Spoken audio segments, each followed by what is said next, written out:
Assalamualaikum warahmatullahi wabarakatuh. Apa kabar sahabat Al-Fatah yang dimuliakan Allah? Semoga kita dalam keadaan sehat, dilimpahkan rezekinya dan diberikan keberkahan dunia dan akhirat. Amin ya robbal alamin.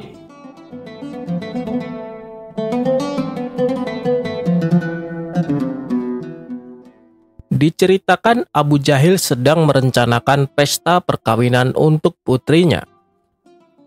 Karena pesta yang akan diadakan terbilang megah, tentunya butuh biaya yang cukup besar.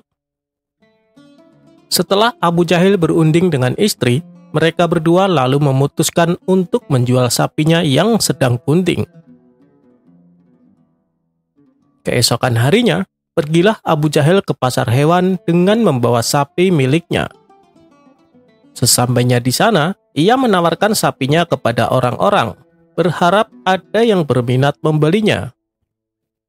Tapi sayang, sampai hari menjelang siang, sapi Abu Jahil tak kunjung laku. Sepertinya rencanaku mengadakan pesta akan gagal, batin Abu Jahil. Tidak berapa lama, kebetulan Abu Nawas melintas di pasar hewan.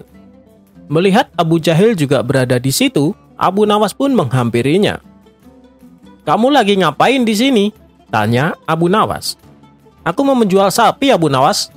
Tapi sampai sekarang belum laku," jawab Abu Jahil.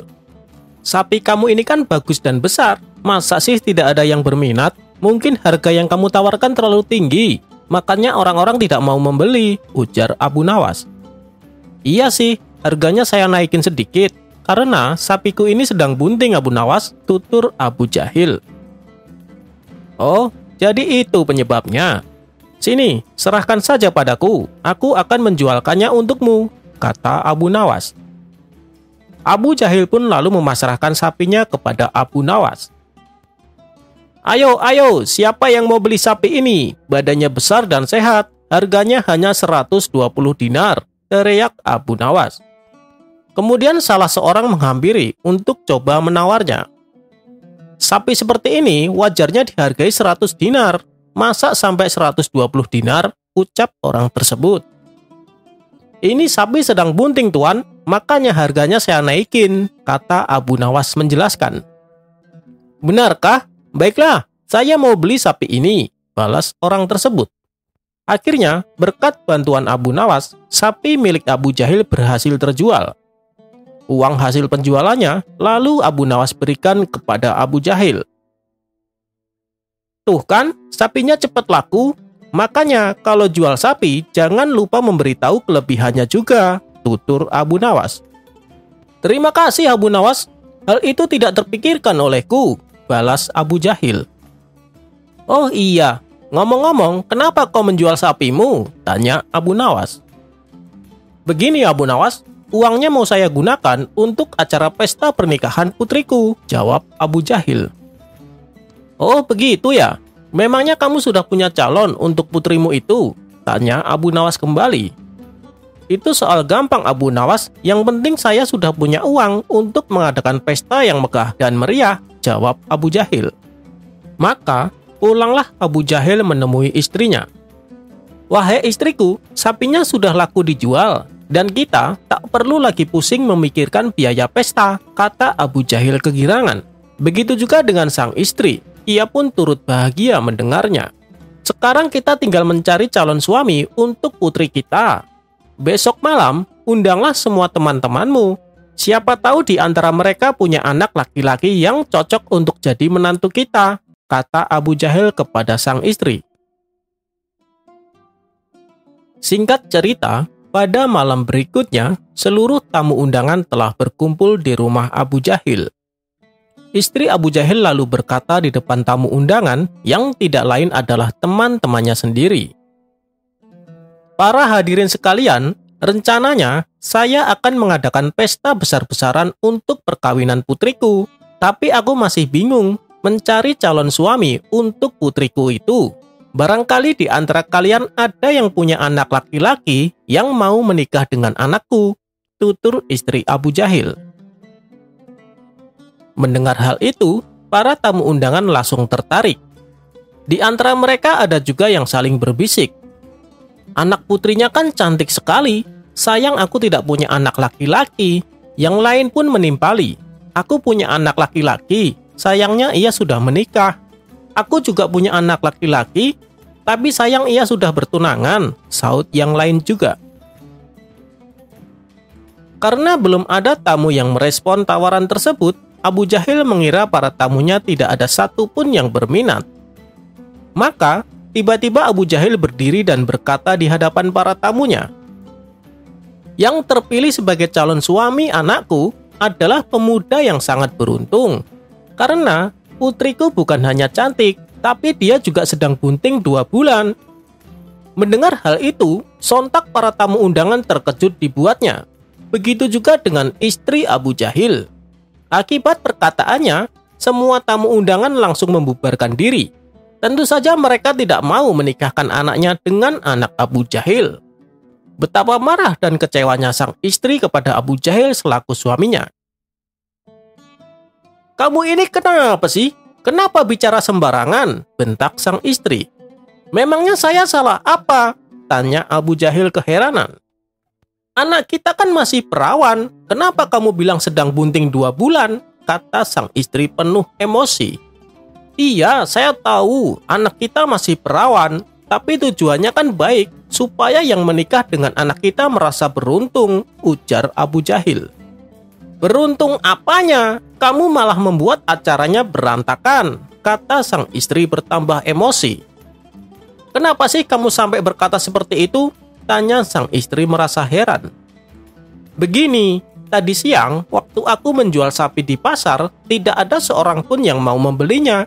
Padahal sapinya besar dan sehat. Lalu datang Abu Nawas membantuku. Dia lantas memberitahu kepada orang-orang kalau sapi yang aku bawa sedang bunting 2 bulan. Tidak butuh waktu lama, sapinya langsung laku terjual. Makanya saya pakai cara Abu Nawas supaya putri kita cepat laku," kata Abu Jahil dengan polosnya. Sang istri langsung menepuk jidat dengan penjelasan Abu Jahil.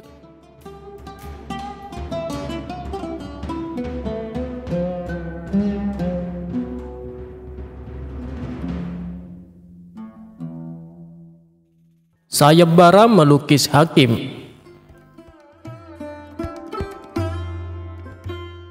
Abu Nawas menang sayembara melukis hakim bermata sipit hingga dapatkan uang emas.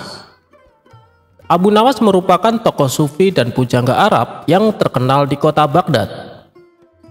Ia juga dikenal dengan sosok yang cerdas dan cerdik dalam menyikapi segala problematika dalam hidupnya.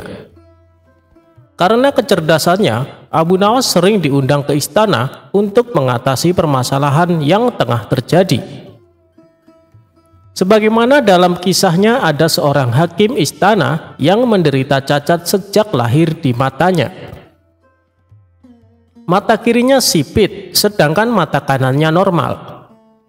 Permintaan hakim ini terkadang aneh dan sulit dimengerti oleh orang-orang istana. Pernah suatu hari, hakim yang bermata sipit ini mengadakan sayembara untuk melukis dirinya sendiri. Apabila lukisannya dianggap bagus, maka akan mendapatkan hadiah uang emas. Namun apabila lukisannya dianggap jelek, maka ia akan dipenjara. Maka saat itulah dikumpulkan pelukis-pelukis handal di seluruh kota Baghdad. Ketika perlombaan melukis dimulai, para warga berbondong-bondong menuju ke rumah Tuan Hakim untuk menyaksikannya. Abu Nawas yang sedang berjalan-jalan santai tidak sengaja melihat keramaian di rumah Tuan Hakim. Ia pun segera mendekat dan bertanya kepada salah satu warga. "Ada apa ini? Banyak orang berkumpul?" tanya Abu Nawas. "Ada lomba lukis," jawab orang tersebut. Karena dibuat penasaran, Abu Nawas semakin maju ke depan. "Oh, ternyata lomba melukis Tuan Hakim," gumam Abu Nawas dalam hati. Namun di antara semua pelukis hebat, ternyata banyak yang memilih mengundurkan diri karena resiko yang berat apabila lukisannya dianggap jelek. Sehingga hanya tersisa 2 orang pelukis yang nekat mengikuti sayembara tersebut. Kesempatan itu tidak disia-siakan oleh Abu Nawas. Ia langsung menghadap Tuan Hakim guna mengikuti sayembara tersebut. "Wahai Tuan Hakim, bolehkah saya mengikuti lomba ini?" tanya Abu Nawas. "Boleh saja Abu Nawas, tapi kamu harus tahu peraturannya kan?" kata Tuan Hakim. "Peraturannya apa Tuan?" tanya Abu Nawas kembali. "Peraturannya adalah kalau lukisanmu saya anggap bagus, kamu akan mendapatkan hadiah uang emas. Tapi kalau lukisanmu saya anggap jelek, maka kamu harus dihukum penjara," kata Tuan Hakim menjelaskan. "Oh, itu. Baiklah, saya siap mendaftar Tuan Hakim," balas Abu Nawas dengan penuh percaya diri. Singkat cerita, setelah beberapa lama kemudian, mereka bertikabun telah berhasil menyelesaikan lukisannya. Kedua pelukis handal dan Abu Nawas itu pun siap menyerahkan masing-masing hasil lukisannya. Pelukis pertama maju dengan menyerahkan hasil lukisannya kepada Tuan Hakim. Ia melukis Tuan Hakim sesuai dengan kondisinya, yaitu mata sipit di sebelah kirinya. Melihat hal itu, Tuan Hakim menjadi murka. "Lukisan apa ini? Kau mengejekku," hardik Tuan Hakim. Karena dianggap gagal, pelukis pertama pun langsung dijebloskan ke dalam penjara. Dilanjutkan pelukis kedua maju dan menyerahkan hasil lukisannya. Ia melukiskan Tuan Hakim dengan kondisi mata normal semua, sehingga terlihat tidak cacat pada matanya. Namun lukisan tersebut juga membuat Tuan Hakim marah. "Beraninya kamu? Apa maksudmu melukis wajahku dengan keadaan mata sempurna? Seolah aku tidak mensyukuri nikmat Allah." Pelukis kedua juga dianggap gagal. Ia pun dimasukkan ke penjara. Tibalah giliran Abu Nawas untuk menunjukkan hasil lukisannya. Ia segera maju dan menyerahkan hasil lukisannya. Dalam lukisan tersebut, Abu Nawas menggambarkan Tuan Hakim dengan jubah kebesarannya sedang memanah yang seolah-olah sedang memicingkan mata kirinya. Melihat hasil karya lukisan Abu Nawas, sang Tuan Hakim pun langsung berkata, "Ini adalah lukisan terbaik yang pernah aku lihat," puji Tuan Hakim kepada Abu Nawas. Akhirnya, Abu Nawas pun mendapatkan hadiah emas dari Tuan Hakim berkat lukisan indahnya yang dibuatnya. Itulah kisah kecerdikan Abu Nawas dalam melukis Tuan Hakim.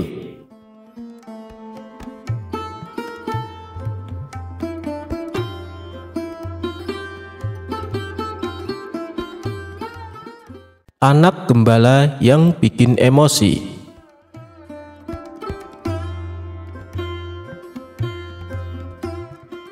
Pada suatu hari, Baginda Raja menyuruh beberapa pengawal untuk memanggil Abu Nawas datang ke istana. Dengan sigap, para pengawal langsung melaksanakan tugas yang diperintahkan Baginda Raja. "Tuan Abu, Anda diminta datang ke istana sekarang juga," perintah para pengawal istana. Abu Nawas yang sedang duduk santai merasa sedikit terganggu dengan perintah tersebut. "Apakah tidak bisa menunggu besok saja? Aku sedang malas keluar," tukas Abu Nawas. "Ini titah paduka raja, Tuan. Tuan Abu harus mematuhinya," balas si pengawal. Maka dengan berat hati Abu Nawas memenuhi panggilan raja untuk datang ke istana. Singkat cerita, datanglah Abu Nawas dan menghampiri Baginda Raja yang tengah duduk di singgasananya. "Ampun Paduka yang mulia, ada gerangan apa Paduka memanggil hamba?" tanya Abu Nawas. "Begini Abu Nawas, aku akan mengajakmu jalan-jalan keluar istana. Aku ingin mengetahui kondisi rakyatku," jawab Baginda Raja. "Oh, begitu. Hamba siap menemani Paduka," sahut Abu Nawas. Dengan didampingi beberapa pengawal, Baginda Raja dan Abu Nawas berjalan-jalan keliling Baghdad.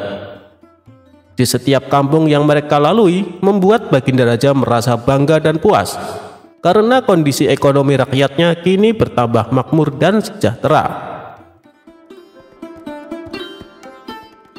Hingga sampailah mereka di sebuah pedesaan yang jauh dari hiruk-pikuk keramaian kota di sana. Baginda Raja mendapati ada seorang anak gembala yang tengah duduk istirahat sambil mengamati domba-domba peliharaannya. Domba-dombanya sehat dan gemuk-gemuk. Anak itu pasti pandai merawatnya, kata Baginda Raja dalam hati.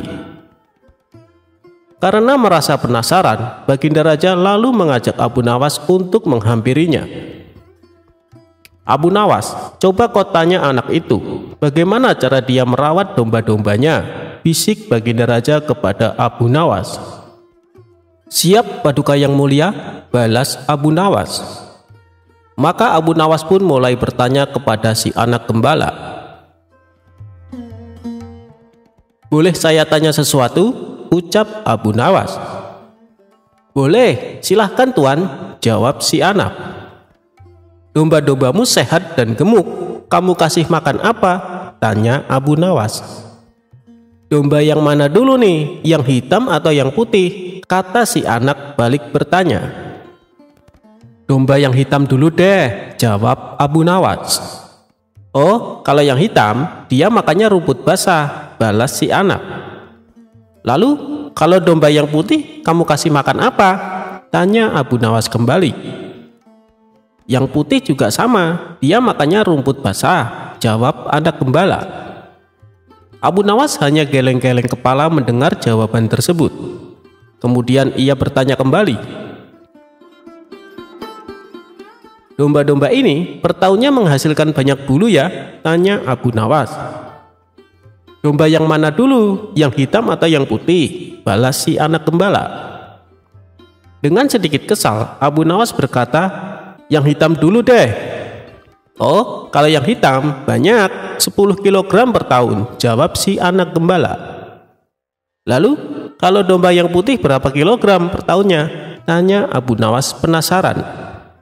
"Yang putih juga sama Tuan," jawab si anak gembala. Sementara Abu Nawas masih bisa menahan emosinya. Ia pun kembali bertanya, "Apakah domba-domba itu menghasilkan susu?" Si anak gembala menjawab, "Domba yang mana duluan, yang hitam atau yang putih?" dengan nada kesal. Abu Nawas membalas, "Yang hitam dulu deh." "Oh, kalau yang hitam, alhamdulillah, selalu menghasilkan susu Tuan," jawab si anak gembala. "Memangnya kalau yang putih tidak menghasilkan susu?" tanya Abu Nawas. "Yang putih juga sama Tuan, tiap bulan pasti menghasilkan susu," jawab si anak. Karena tak kuat menahan emosi, Abu Nawas lalu membentak si anak gembala. "Woi bocah, kenapa sih kamu selalu membedakan antara domba hitam dan domba putih, kalau ternyata jawabannya sama saja?" Si anak gembala spontan ketakutan dibuatnya. Lalu dengan bibir bergetar, si anak menjawab,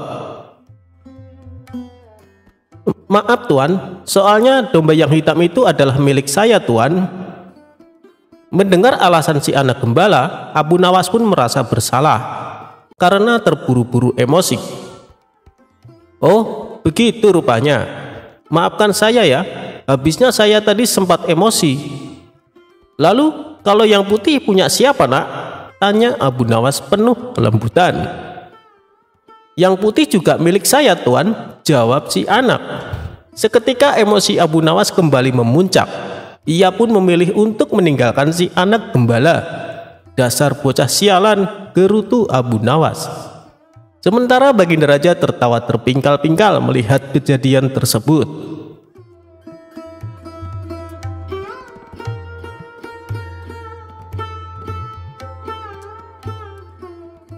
Kebun Abu Nawas dirusak sapi. Abu Nawas bernama lengkap Abu Ali Al-Hasan bin Hani Al-Hakami, merupakan pujangga ternama. Abu Nawas merupakan tokoh sufi yang cerdik dan cerdas. Ia hidup sejaman dengan Baginda Raja Harun. Abu Nawas juga dikenal dengan sosok yang jenaka, sehingga tak jarang orang-orang terhibur dengan tingkahnya. Namun, kisah kesuksesan Abu Nawas tidak selamanya menghampiri. Berikut kisah apes Abu Nawas. Abu Nawas memiliki kebun yang cukup luas. Kebun tersebut sudah lama ia tanami berbagai macam sayuran yang dapat menghasilkan cukup banyak uang. Oleh karena itu, Abu Nawas sangat menjaga kebunnya itu. Ia tidak ingin kebunnya dimasuki maling. Bahkan, ia juga tidak ingin bila kebunnya dirusak meskipun hanya sedikit. Ia tak segan-segan akan memukul siapapun yang merusak kebunnya itu. Suatu hari, saat sedang beristirahat di kebun, tiba-tiba ia melihat seekor sapi memasuki kebunnya. Parahnya lagi, sapi tersebut memakan daun-daun dan semua tanaman yang ada di kebun Abu Nawas. Tentu saja hal itu membuat Abu Nawas sangat marah. Dengan cepat, ia pun mengambil ranting pohon yang cukup tebal dan panjang dan berlari mengejar sapi tersebut. Melihat Abu Nawas yang berapi-api, sapi itu segera berlari menghindari kejaran Abu Nawas. Yang lebih membuat marah karena si sapi itu tak kunjung keluar dari kebunnya. Karena diinjak-injak, seluruh tanaman Abu Nawas pun rusak. Setelah beberapa menit, akhirnya sapi itu berhasil keluar dari kebun dan selamat dari amarah Abu Nawas. Akibat kejadian tersebutlah Abu Nawas sangat dendam kepada sapi tersebut. Setiap hari ia selalu menunggu kehadiran si sapi di kebunnya. Namun hingga seminggu sapi itu tak kembali muncul.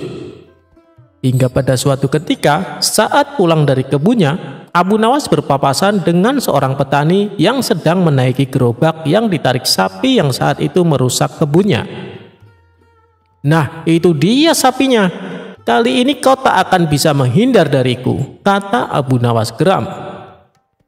Tanpa bertanya lagi, Abu Nawas segera mengambil ranting pohon dan memukul sapi tersebut berkali-kali. Sapi itu hanya bisa pasrah. Sang sapi tak bisa berlari menghindar karena sedang menarik gerobak.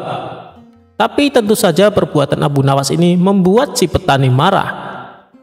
"Hei, ada apa dengan sapiku? Kenapa kamu terus-terusan memukulnya?" bentak si petani.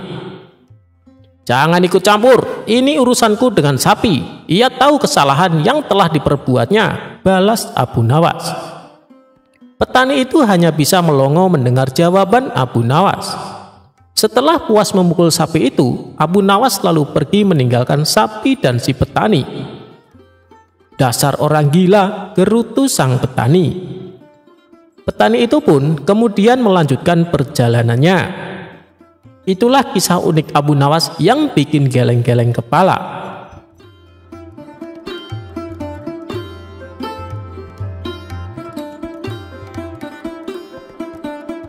Abu Nawas mendapat hadiah gajah. Kisah Abu Nawas kali ini tentang dia melawan raja yang sombong. Kisah bermula, suatu hari Raja bengis dan kejam bernama Bedul menjajah seluruh negeri Asia Tengah. Dia dan ribuan pasukannya tidak segan-segan menghancurkan siapa saja yang berani melawan. Raja Bedul dan pasukannya berencana menyerang kota Baghdad, negeri tempat tinggal Abu Nawas. Hal ini membuat semua warga ketakutan, termasuk Abu Nawas sendiri. Sebab Raja Bedul dan pasukannya terkenal sadis dan kejam. Beberapa bulan kemudian, terdengar kabar bahwa Raja Bedul serta pasukannya akan memasuki kota Baghdad. Abu Nawas selaku orang yang ditokohkan di sana, segera mengajak masyarakat berkumpul di alun-alun. Lantas ia naik ke atas mimbar dan berpidato di depan khalayak ramai. "Mari kita semua berdoa supaya pasukan Raja Bedul ditimpa musibah angin topan yang dahsyat sehingga mereka semua menjadi binasa," kata Abu Nawas. Semua warga yang kala itu berkumpul di alun-alun serentak menjawab amin dengan lantang. Tiba-tiba seorang pria berdiri dan bertanya kepada Abu Nawas, "Apakah engkau pernah melihat tentara Raja Bedul?" "Belum pernah, dan aku juga belum pernah melihatmu sebelumnya. Sepertinya kau bukan orang sini," jawab Abu Nawas. "Benar, aku memang bukan orang sini. karena aku adalah panglima tentara Raja Bedul, ujar orang itu. Sontak Abu Nawas terkejut, begitu pula penduduk kota. Mereka tidak menyangka bahwa pasukan Raja Bedul sudah memasuki daerahnya. Tapi dengan tenang, Abu Nawas melanjutkan pidatonya. Mari kita berdoa sekali lagi, kali ini untuk jenazah kita. Mendengar hal itu, membuat panglima tentara Raja Bedul menjadi heran. Kenapa berdoa untuk jenazahmu sendiri? Dasar bodoh. Orang mati itu didoakan oleh orang yang hidup, ujarnya. Tuan benar, tapi bukankah kami semua akan mati diserang pasukan Tuan? Sedangkan kami tidak tahu apakah akan ada di antara kami yang masih hidup untuk mendoakan jenazah kami. Jadi, selagi kami masih hidup, kami berdoa untuk jenazah kami nanti, balas Abu Nawas. Panglima tentara Raja Bedul tertawa terpingkal-pingkal mendengar kelucuan Abu Nawas. Ia mengatakan bahwa dirinya dan pasukannya tidak akan menyerang negeri Abu Nawas, justru sebaliknya, akan memberikan hadiah seekor gajah. Para penduduk pun lega mendengarnya. Mereka berterima kasih kepada Abu Nawas karena telah menyelamatkan. Namun, permasalahan lain pun muncul. Kehadiran gajah tersebut membuat penduduk desa resah sebab memakan banyak hasil panen. Penduduk negeri pun mengadukan ini kepada Abu Nawas. Bagaimana ini Abu Nawas? Apa yang harus kita lakukan? Kita tidak mungkin membunuh atau menjual gajah itu kan? Bisa-bisa panglima tentara Raja Bedul akan murka, tutur salah seorang warga. Mereka semua menyalahkan Abu Nawas dan menuntut agar mengembalikan hadiah itu. Aku setuju dengan usul kalian, tapi dengan satu syarat, kalian harus menemaniku saat menghadap sang panglima, ujar Abu Nawas. Para penduduk desa pun sepakat dengan keputusan Abu Nawas. Sesampainya di sana, ada ribuan pasukan yang sedang berkumpul dan terdapat ratusan tenda berdiri di tengah lapangan. Abu Nawas sempat dicegah oleh salah satu prajurit, tapi akhirnya diperbolehkan menghadap panglima. Tanpa Abu Nawas sadari, ternyata penduduk desa yang menemani memilih kabur meninggalkannya. Mereka takut dibunuh bila sampai usulannya membuat panglima menjadi marah dan murka. Lalu nahasnya lagi, saat itu panglima sedang dalam suasana hati yang buruk. Mau apa datang kemari? Bentak panglima. Ini tentang gajah yang Tuan berikan, jawab Abu Nawas gemeteran. Memangnya kenapa? Apakah hadiahku tidak berguna? Tanya panglima. Abu Nawas menjadi ketakutan. Ia lalu menengok ke belakang dan ternyata penduduk telah meninggalkan dirinya. Dikarenakan merasa dibohongi, Abu Nawas pun menjadi jengkel. Ia lalu memikirkan jalan keluar sekaligus balas dendam kepada penduduk negerinya yang meninggalkannya. Kira-kira jawaban apa yang harus ia katakan supaya panglima tentara Raja Bedul tidak marah? Akhirnya Abu Nawas pun menemukan ide cerdas. Begini Tuan, hamba perhatikan gajah pemberian Tuan terlihat sedih. Mungkin karena tidak ada pasangannya. Apakah Tuan punya gajah betina untuk dijadikan pasangannya? Ucap Abu Nawas. Oh itu. Baiklah, sekarang juga akan aku kirim gajah betinanya, jawab panglima. Abu Nawas kemudian undur diri pamit pulang. Dia pun pulang dengan senang karena mendapat hadiah lagi seekor gajah.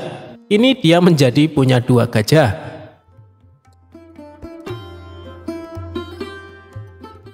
Prajurit sombong kena batunya.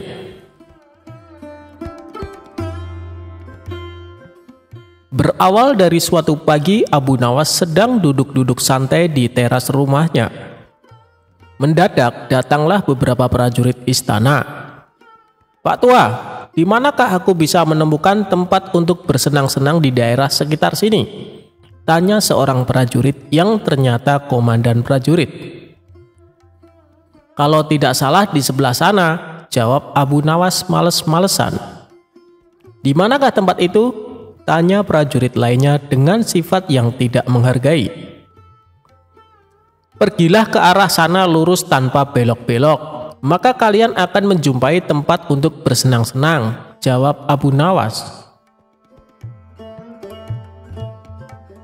Rombongan tentara kerajaan itu akhirnya pergi juga menuju tempat yang sudah ditunjukkan Abu Nawas. Setelah beberapa saat, kagetlah mereka semua karena tempat yang mereka cari tidak ditemukan, kecuali hanya pemakaman yang sangat luas. Tentu saja hal ini membuat para prajurit berang karena merasa telah ditipu oleh Abu Nawas. Mereka pun kembali lagi ke tempat Abu Nawas. "Hai Pak Tua, keluarlah engkau. Kenapa engkau berani sekali membohongi kami?" tanya sang komandan yang tidak tahu kalau yang diajak bicara itu sebenarnya Abu Nawas, si penasehat kerajaan. "Siapakah engkau ini berani sekali membohongi kami?" tanya salah seorang prajurit. "Aku adalah Abdi," jawab Abu Nawas. Abu Nawas terkesan asal bicara. Komandan dan para prajurit merasa geram dan marah. "Prajurit, tangkap dia," perintah komandan kepada para anak buahnya. "Engkau akan kubawa ke panglima kami," tambah komandan kepada Abu Nawas. Rupanya Abu Nawas dihadapkan ke panglima kerajaan. "Wahai panglima, kami telah menangkap seorang pembohong yang berani membohongi pasukan kerajaan," kata komandan melaporkan. Panglima bersikap biasa saja. Bahkan dia memerintahkan kepada prajurit untuk melepaskan borgol di tangan Abu Nawas. Komandan dan para prajurit terkejut dan merasa heran. Setelah itu panglima mendekati Abu Nawas.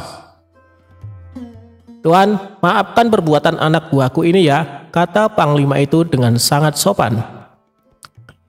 Panglima dan Abu Nawas sudah saling mengenal. Mereka seringkali bertemu ketika sang khalifah mengundang ke istana. Betapa terkejutnya sang komandan dan para prajurit.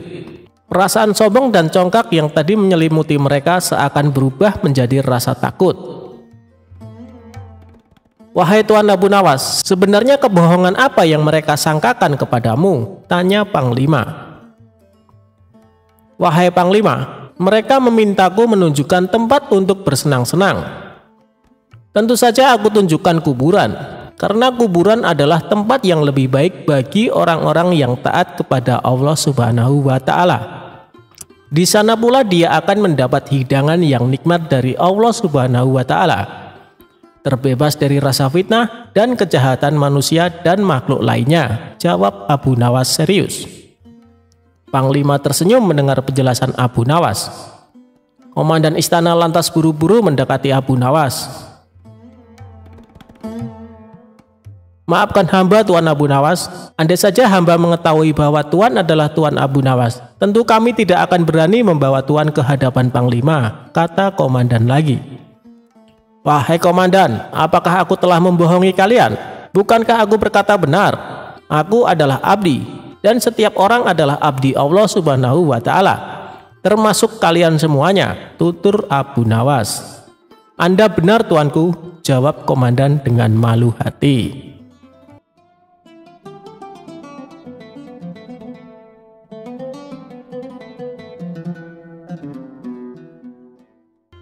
Diceritakan ada seorang pemuda yang hampir setiap harinya ia habiskan untuk mabuk-mabukan.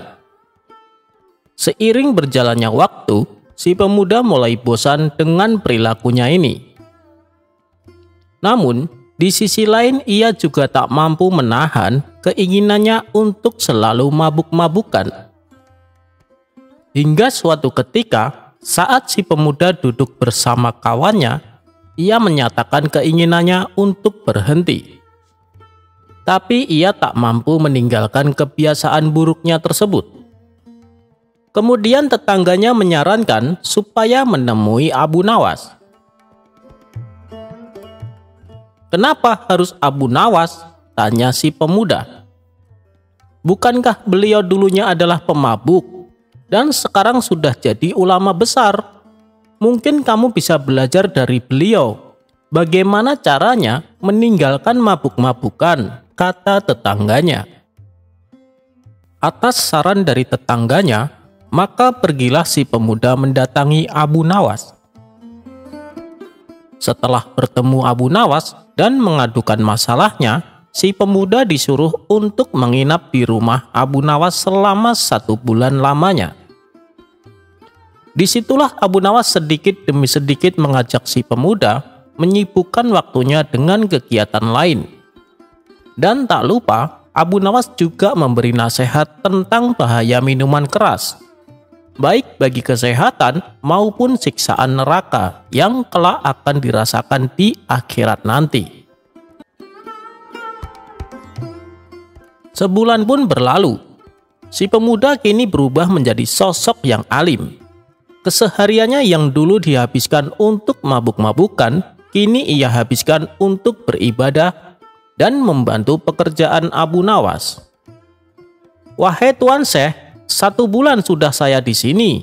Berilah saya nasihat lagi," kata si pemuda. "Sekarang pulanglah dan belilah 1 botol minuman arak, lalu bawa pulang ke rumahmu," tutur Abu Nawas. Sontak si pemuda terkejut. Ia heran kenapa gurunya kini justru menyuruhnya membeli arak. Tapi ia tak berani bertanya, apalagi sampai membantahnya. Setelah ia pulang ke rumah dengan membawa sebotol arak, hatinya menjadi sangat gelisah. "Kenapa harus ada minuman haram di rumahku?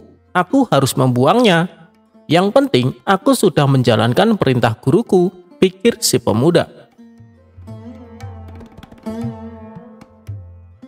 Pada keesokan harinya, tiba-tiba Abu Nawas mendatangi rumah si pemuda tersebut. "Bagaimana tidurmu semalam? Apakah nyenyak?" tanya Abu Nawas.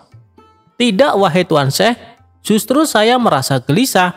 Setiap kali mata hendak terpejam, aku teringat minuman arak di rumahku," jawab si pemuda. "Terus, kau apakan minuman arak itu? Apakah kau meminumnya?" tanya Abu Nawas kembali.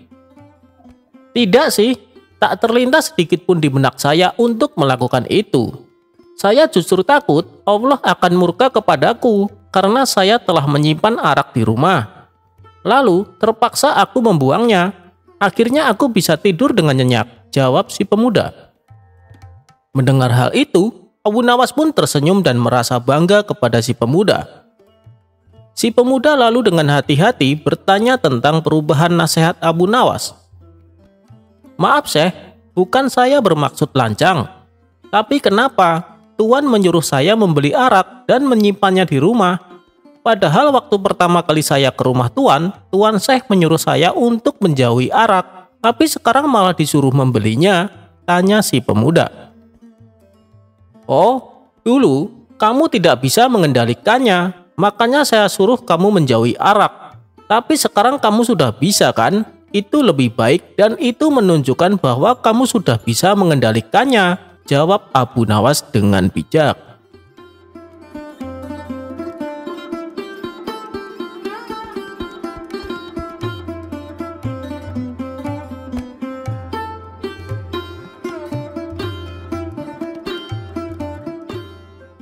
Anak gembala yang bikin emosi.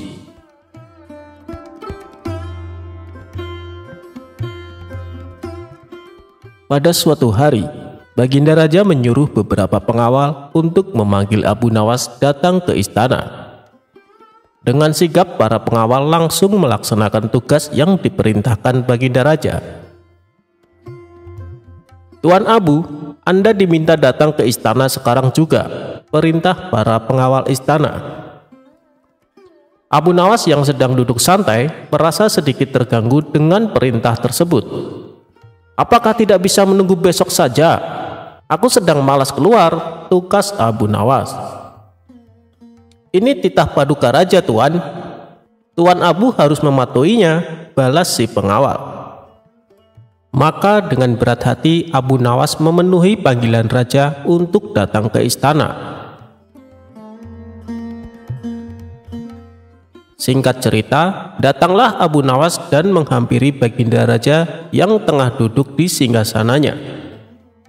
"Ampun Paduka yang mulia, ada gerangan apa Paduka memanggil hamba?" tanya Abu Nawas. "Begini Abu Nawas, aku akan mengajakmu jalan-jalan keluar istana. Aku ingin mengetahui kondisi rakyatku, jawab Baginda Raja. Oh, begitu. Hamba siap menemani Paduka, sahut Abu Nawas. Dengan didampingi beberapa pengawal, Baginda Raja dan Abu Nawas berjalan-jalan keliling Baghdad. Di setiap kampung yang mereka lalui membuat Baginda Raja merasa bangga dan puas, karena kondisi ekonomi rakyatnya kini bertambah makmur dan sejahtera. Hingga sampailah mereka di sebuah pedesaan yang jauh dari hiruk-pikuk keramaian kota di sana. Baginda Raja mendapati ada seorang anak gembala yang tengah duduk istirahat sambil mengamati domba-domba peliharaannya. Domba-dombanya sehat dan gemuk-gemuk. Anak itu pasti pandai merawatnya, kata Baginda Raja dalam hati. Karena merasa penasaran, Baginda Raja lalu mengajak Abu Nawas untuk menghampirinya. Abu Nawas, coba kau tanya anak itu, bagaimana cara dia merawat domba-dombanya, bisik Baginda Raja kepada Abu Nawas. Siap Paduka yang mulia, balas Abu Nawas. Maka Abu Nawas pun mulai bertanya kepada si anak gembala. Boleh saya tanya sesuatu? Ucap Abu Nawas. Boleh, silahkan Tuan, jawab si anak. Domba-dombamu sehat dan gemuk, kamu kasih makan apa? Tanya Abu Nawas. Domba yang mana dulu nih, yang hitam atau yang putih? Kata si anak balik bertanya. Domba yang hitam dulu deh, jawab Abu Nawas. Oh, kalau yang hitam, dia makannya rumput basah, balas si anak. Lalu, kalau domba yang putih, kamu kasih makan apa? Tanya Abu Nawas kembali. Yang putih juga sama, dia makannya rumput basah, jawab anak gembala. Abu Nawas hanya geleng-geleng kepala mendengar jawaban tersebut. Kemudian ia bertanya kembali. Domba-domba ini per tahunnya menghasilkan banyak bulu ya? Tanya Abu Nawas. Domba yang mana dulu, yang hitam atau yang putih? Balas si anak gembala. Dengan sedikit kesal, Abu Nawas berkata, yang hitam dulu deh. Oh, kalau yang hitam banyak, 10 kg per tahun, jawab si anak gembala. Lalu, kalau domba yang putih berapa kilogram per tahunnya? Tanya Abu Nawas penasaran. Yang putih juga sama Tuan, jawab si anak gembala. Sementara Abu Nawas masih bisa menahan emosinya. Ia pun kembali bertanya, apakah domba-domba itu menghasilkan susu? Si anak gembala menjawab, domba yang mana duluan, yang hitam atau yang putih? Dengan nada kesal. Abu Nawas membalas, yang hitam dulu deh. Oh, kalau yang hitam, alhamdulillah, selalu menghasilkan susu Tuan, jawab si anak gembala. Memangnya kalau yang putih tidak menghasilkan susu? Tanya Abu Nawas. Yang putih juga sama Tuan, tiap bulan pasti menghasilkan susu, jawab si anak. Karena tak kuat menahan emosi, Abu Nawas lalu membentak si anak gembala. Woi bocah, kenapa sih kamu selalu membedakan antara domba hitam dan domba putih, kalau ternyata jawabannya sama saja? Si anak gembala spontan ketakutan dibuatnya. Lalu dengan bibir bergetar, si anak menjawab, maaf Tuan, soalnya domba yang hitam itu adalah milik saya Tuan. Mendengar alasan si anak gembala, Abu Nawas pun merasa bersalah karena terburu-buru emosi. Oh, begitu rupanya. Maafkan saya ya, habisnya saya tadi sempat emosi. Lalu, kalau yang putih punya siapa nak? Tanya Abu Nawas penuh kelembutan. Yang putih juga milik saya Tuan, jawab si anak. Seketika emosi Abu Nawas kembali memuncak. Ia pun memilih untuk meninggalkan si anak gembala. Dasar bocah sialan, gerutu Abu Nawas. Sementara Baginda Raja tertawa terpingkal-pingkal melihat kejadian tersebut.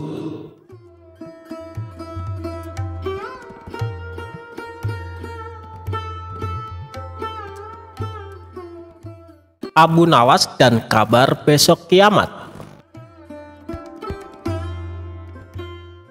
Diceritakan, Abu Nawas memiliki hewan peliharaan. Di samping memiliki keledai sebagai tunggangannya, ia juga memelihara seekor kambing yang sangat gemuk dan besar. Tak pernah terlintas di benak Abu Nawas untuk menyembelihnya. Ia lebih menyukai kambingnya sebagai hewan peliharaan. Pada suatu hari, kawan-kawan Abu Nawas datang berkunjung ke rumahnya. Saat memasuki halaman rumah, mereka melihat kambing peliharaan Abu Nawas yang diikat di samping rumah. Abu Nawas menyambut hangat kawan-kawannya itu, dan setelah mengobrol, salah satu kawannya berkata kepada Abu Nawas, "Kambing punyamu hebat sekali Abu Nawas, gemuk dan sehat. Bagaimana kalau kita berpesta dan sembelih saja kambing itu?" usul kawan lainnya. "Ya, aku setuju. Dagingnya pasti enak dan lezat," timpal kawan satunya. Mendengar perkataan teman-temannya, Abu Nawas mencoba mengelak. "Kambingku itu tidak terlalu gemuk, belum begitu besar," kata Abu Nawas beralasan. Bagaimanapun, Abu Nawas sangat menyayangi kambingnya. Ia tidak sampai hati kalau sampai disembelih. "Hei Abu Nawas, apa kamu tidak dengar kabar kalau besok akan kiamat? Kambingmu juga tidak akan bertambah gemuk," kata teman-temannya. "Ya Abu Nawas, besok akan kiamat, kita sembelih saja kambingnya," sahut yang lainnya. Mereka terus saja mendesak Abu Nawas agar bersedia kambing kesayangannya disembelih. Abu Nawas pun mulai kesal mendengar perkataan teman-temannya yang memaksa. "Baiklah, besok kita akan pesta di pantai. Daging kambingnya kita bakar dan kita makan sama-sama," tutur Abu Nawas. Keesokan harinya, Abu Nawas dan teman-temannya berangkat menuju sebuah pantai. Setibanya di sana, Abu Nawas berkata, "Kalian bersenang-senang saja dahulu, biar aku yang memasaknya." Mendengar itu, teman-temannya kegirangan dan mereka segera melepas baju untuk berenang di tepian pantai. Saat mereka tengah berenang, diam-diam Abu Nawas mengambil baju semua temannya. Abu Nawas pun mulai menyembelih kambing dan mengulitinya. Lalu ia membakar semua baju temannya untuk memanggang daging kambing tersebut.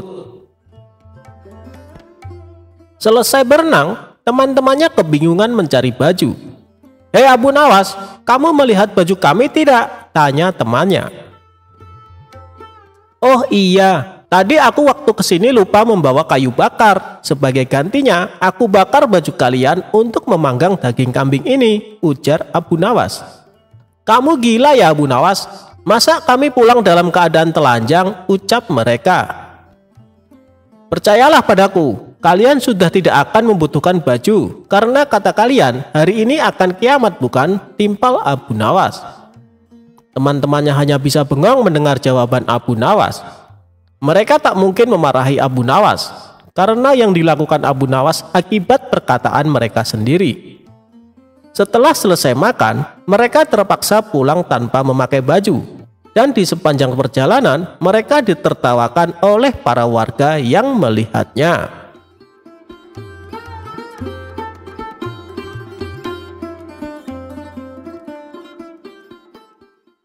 Abu Nawas mencari jarum yang hilang.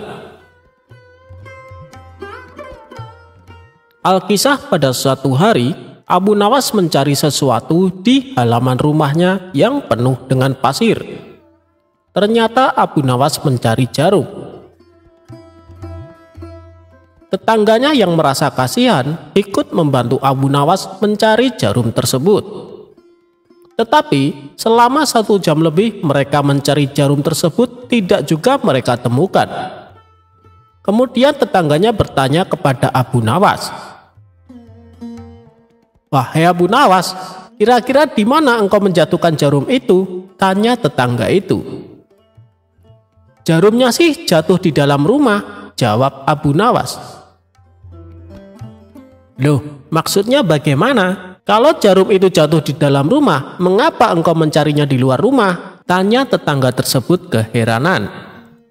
Karena di dalam rumah tampak gelap, sedangkan di luar terang, jawab Abu Nawas tanpa dosa. Kisah ini selesai sampai di sini, singkat namun penuh makna. Ada yang memaknai jika mencari kebahagiaan di luar rumah itu tidak ada artinya, padahal kebahagiaan sesungguhnya ada di dalam rumah yang terkadang tak terlihat.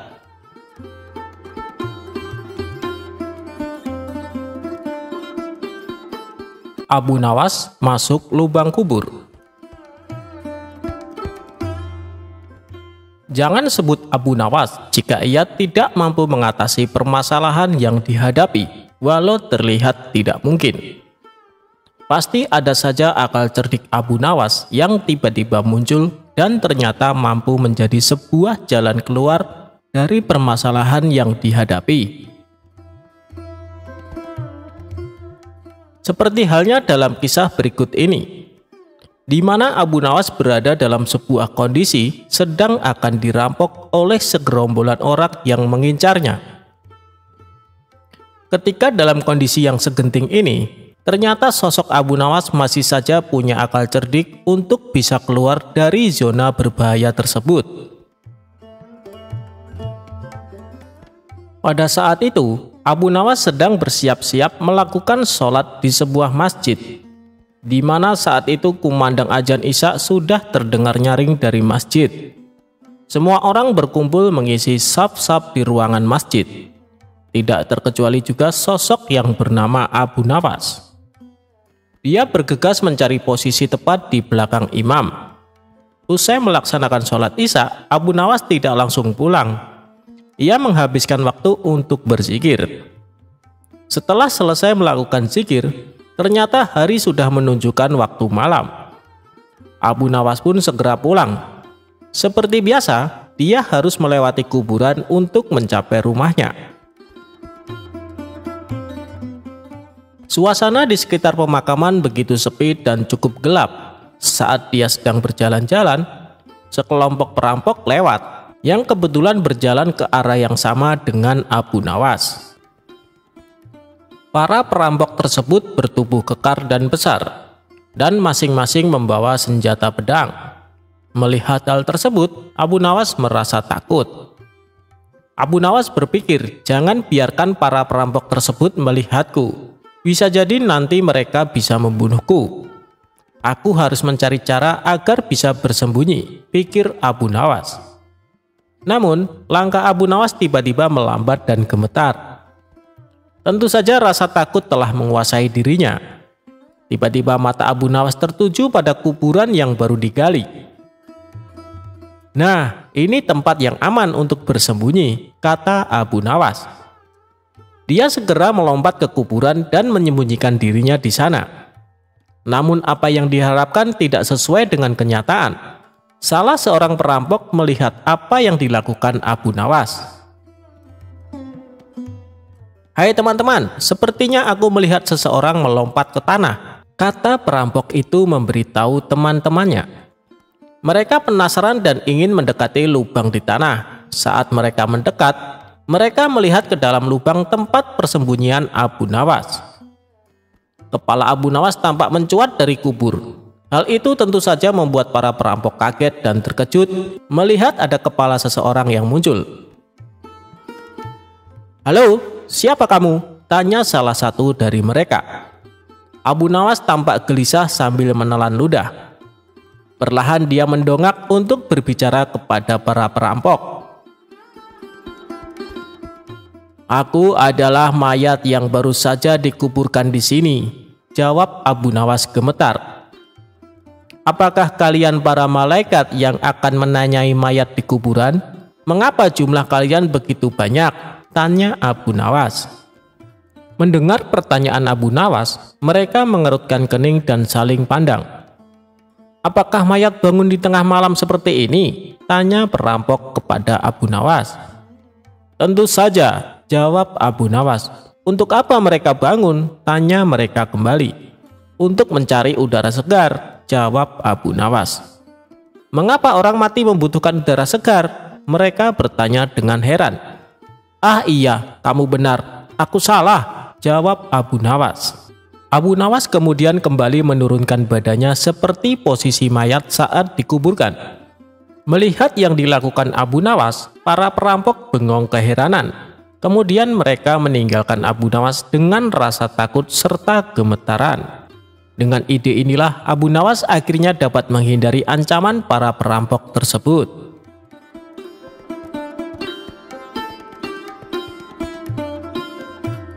Abu Nawas berpura-pura gila. Siapa sih Abu Nawas? Tokoh lucu yang juga dianggap ulama besar ini berasal dari Persia. Lahir di Ahwas pada tahun 750 Masehi. Meninggal pada tahun 819 Masehi di Baghdad. Ketika beranjak dewasa, dia mengembara ke Basra dan Kufa. Dia bergaul dengan orang Badui dan belajar bahasa Arab di sana. Ia sangat pandai bersyair, berpantun, dan menyanyi. Setelah dia hafal berbahasa Arab, adat istiadat, dan kebiasaan orang Badui, dia memutuskan untuk pulang ke kampung halamannya. Namun bersama ayahnya dia pergi ke Baghdad dan menghambakan diri kepada Baginda Raja Baghdad saat itu. Ayahnya Abu Nawas bernama Maulana. Di Baghdad dia diangkat menjadi penghulu kerajaan.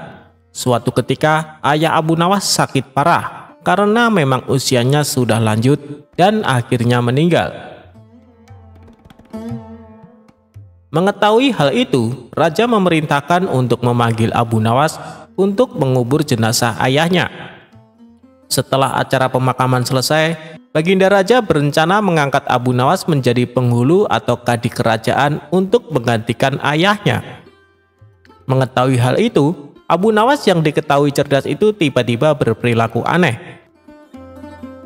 Orang-orang dibuat heran oleh Abu Nawas. Setelah upacara pemakaman ayahnya, dia mengambil sepotong batang kayu dan menungganginya seperti kuda. Dia berlari-lari dari kuburan ke rumahnya. Pada kesempatan lain, dia mengajak beberapa anak kecil untuk pergi ke kuburan ayahnya. Abu Nawas mengajak anak-anak bermain rebana membuat orang semakin heran dengan kelakuan Abu Nawas dan menganggapnya telah gila karena ditinggal mati ayahnya. Pada suatu hari, Baginda Raja mengutus beberapa orang untuk menemui Abu Nawas. "Hai Abu Nawas, kamu dipanggil Raja untuk menghadap beliau," kata salah satu utusan raja. "Untuk apa raja memanggilku? Aku tidak ada urusan dengannya," jawab Abu Nawas seenaknya. "Kamu tidak boleh bersikap seperti itu kepada rajamu," lanjut sang utusan istana. "Hei utusan istana, kau tak perlu banyak bicara. Kau ambil kudaku ini dan bawalah ke sungai. Mandikanlah dia supaya bersih dan segar," ucap Abu Nawas sambil memberikan sebatang pisang yang dianggapnya kuda betulan. Para utusan raja hanya geleng-geleng kepala melihat kelakuan Abu Nawas. "Hei Abu Nawas, apakah kau tidak mau menghadap raja?" tanya utusan istana. "Katakan saja kepada rajamu, aku sudah tahu, maka aku tak mau menghadap," kata Abu Nawas. Para utusan kerajaan segera menyingkir dari rumah Abu Nawas setelah mereka dilempari dengan debu oleh Abu Nawas. Sesampainya di istana, para utusan melaporkan apa yang terjadi pada Abu Nawas yang dianggap sudah gila. Dengan geram raja berkata, "Dasar kalian, menghadirkan Abu Nawas saja kalian tidak becus. Segera bawa dia ke sini dengan sukarela ataupun dipaksa." Dengan paksa akhirnya Abu Nawas menghadap raja. Namun lagi-lagi Abu Nawas bersikap seperti orang tidak waras di hadapan rajanya tersebut. "Bersikaplah sopan Abu Nawas," tegur raja. "Ya Baginda Raja, tahu kan Anda, terasi itu asalnya dari udang." "Kurang ajar, kau menghinaku Abu Nawas." "Tidak Baginda, siapa bilang udang berasal dari terasi?" Merasa dilecehkan, Baginda Raja segera memerintahkan prajuritnya untuk memukuli Abu Nawas sebanyak 25 kali. Usai dipukul, Abu Nawas keluar dari istana dan bertemu penjaga gerbang yang mencegatnya. "Hei Abu Nawas, Dulu kamu pernah berjanji padaku, jika kau mendapat hadiah dari raja, kau akan membagikannya kepadaku. Nah, sekarang mana bagianku?" "Tentu saja aku tidak lupa. Aku bukan cuma akan memberimu setengahnya, tapi semuanya," jawab Abu Nawas. Tanpa banyak basa-basi, Abu Nawas mengambil kayu agak besar lalu memukuli penjaga gerbang itu sebanyak 25 kali. Tentu saja orang itu berteriak kesakitan dan tidak terima diperlakukan seperti itu oleh Abu Nawas. Hal ini ia laporkan kepada sang raja. "Ya tuanku Baginda Raja, hamba mengadukan Abu Nawas yang telah memukuli hamba tanpa satu alasan. Hamba memohon keadilan dari Baginda Raja." Segera Baginda Raja memerintahkan pengawal membawa Abu Nawas ke istana lagi. Raja bertanya, "Hei Abu Nawas, benarkah kau telah memukuli penunggu gerbang istana sebanyak 25 kali?" Abu Nawas menjawab, "Ampun Paduka, hamba melakukannya karena memang sudah sepantasnya dia menerima pukulan itu." "Apa maksudmu? Coba kau terangkan secara jelas apa sebenarnya yang terjadi." "Hamba dan penunggu gerbang istana ini sudah mengadakan perjanjian bahwa jika saya mendapat hadiah dari Baginda, maka hadiah tersebut akan dibagi dua. Tadi hamba mendapat hadiah pukulan dari Baginda, sehingga saya juga memberikan pukulan itu kepadanya." Baginda bertanya kepada penjaga gerbang, "Hei, apa benar yang dikatakan Abu Nawas? Kau telah mengadakan perjanjian seperti itu?" "Benar tuanku, tapi hamba tidak mengira kalau hadiah dari Baginda berupa pukulan," jawab penjaga pintu gerbang. "Hahaha, dasar tukang peras, sekarang kau kena batunya." Ternyata Abu Nawas tidak bersalah. Abu Nawas pun pulang dengan hati gembira karena membawa sekantong uang perak dari Baginda. Tetapi sesampainya di rumah dia tetap bersikap aneh dan terlihat memang seperti orang gila beneran. Kelakuan Abu Nawas ini bertahan sampai 1 bulan. Dan akhirnya Baginda Raja mengangkat orang lain sebagai kadi atau penghulu istana yang baru. Sebenarnya Baginda Raja ingin mengangkat Abu Nawas untuk menggantikan ayahnya. Setelah mendengar tentang pengangkatan kadi yang baru yang konon katanya bernama Polan, Abu Nawas mengucapkan syukur karena terhindar dari balak yang mengerikan. Mengapa Abu Nawas bersikap seperti orang gila? Ceritanya begini, pada saat ayahnya sakit parah, Abu Nawas dipanggil untuk menghadap. Bapaknya berkata, "Hei anakku, aku hampir mati, coba kau cium telinga kanan dan telinga kiriku." Abu Nawas menuruti saja perintah ayahnya. Telinga kanan berbau harum, namun telinga kiri berbau busuk. Melihat anaknya kebingungan, akhirnya Syekh Maulana menceritakan apa yang terjadi. Pada suatu hari, datanglah 2 orang yang mengadu masalah padaku. Yang satu aku dengar keluhannya, tapi yang satu tidak aku dengar karena aku tidak suka padanya. Ini resiko menjadi seorang kadi atau hakim. Jika kelak kau menjadi hakim, kamu akan mengalaminya karena sudah pasti Baginda Raja akan memilihmu menjadi seorang kadi atau hakim. Jika kamu tidak suka menjadi kadi, buatlah alasan yang masuk akal agar kau tidak terpilih menjadi kadi atau hakim. Itulah sebabnya Abu Nawas berpura-pura gila, hanya agar tidak dipilih menjadi hakim kerajaan. Walaupun begitu, Abu Nawas tetap sering dipanggil ke istana guna diajak konsultasi oleh raja untuk menyelesaikan suatu perkara.